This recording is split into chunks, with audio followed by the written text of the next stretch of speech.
Welcome back to my channel. চলে আসলাম আজকে তোমাদের সাথে দুপুরে রান্নাটা শেয়ার করতে। আজকে আমি পটল দিয়ে, আলু দিয়ে, একটু টমেটো দিয়ে, জিরা বাটা, আদা বাটা দিয়ে রুই মাছের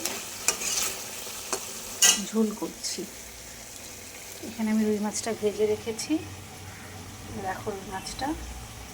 আর একটু আমুদি মাছ নিয়ে এসেছি, আজকে আমি আমুদি মাছটা করব।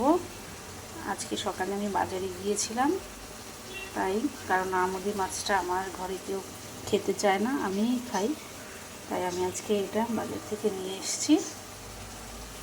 তোমরা কে কে এটা পছন্দ করো? আমার তো বেশ ভালো লাগে আমুদি মাছটা খেতে।